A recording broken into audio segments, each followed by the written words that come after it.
एक छोटे से गांव में एक कुत्ता रहता था जिसका नाम शेरू था। शेरू बेहद वफादार और मासूम था। वह एक बूढ़े किसान रामू चाचा के साथ रहता था। रामू चाचा ने उसे बचपन से पाला था और शेरू उनके साथ हर समय रहता था। दोनों का एक दूसरे पर गहरा प्यार था। रामू चाचा का जीवन बहुत साधारण था। उनका परिवार बहुत पहले उन्हें छोड़ चुका था और शेरू ही उनका इकलौता साथी था। शेरू हर सुबह रामू चाचा के साथ खेतों में जाता, उनके लिए पानी लाता और रात में उनके पैरों के पास बैठकर सोता। एक दिन रामू चाचा बहुत बीमार हो गए। पास इलाज के लिए पैसे नहीं थे। शेरू उनकी हालत देखकर बेचैन था। उसने अपने तरीके से उनकी मदद करने की कोशिश की। वह गांव के हर दरवाजे पर गया, भौंका, लेकिन किसी ने उसकी बात नहीं समझी। एक रात रामू चाचा की हालत बहुत खराब हो गई।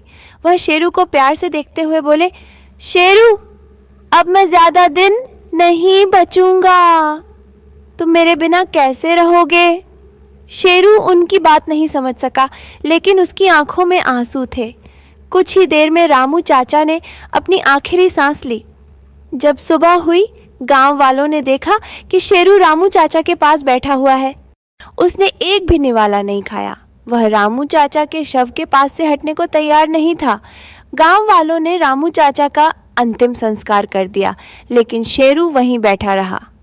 दिन बीतते गए और शेरू हर दिन उसी जगह जाकर बैठता जहां रामू चाचा की चिता जलाई गई थी। वह हर आने जाने वाले को देखता जैसे वह रामू चाचा का इंतजार कर रहा हो। धीरे धीरे उसकी हालत खराब होने लगी। उसने खाना पीना छोड़ दिया। एक ठंडी रात शेरू रामू चाचा की चिता के पास लेटा हुआ था। उसकी आंखें बंद थीं और वह पूरी तरह शांत लग रहा था। अगले दिन गांव वालों ने देखा कि शेरू भी हमेशा के लिए सो चुका था। उसने वहीं अपनी जान दे दी जहां उसका मालिक था। गांव वालों ने शेरू को रामू चाचा की चिता के पास दफनाया और कहा, यह कुत्ता नहीं, रामू चाचा का सच्चा साथी था। सीख, ये कहानी हमें वफादारी और सच्चे प्यार का मतलब सिखाती है।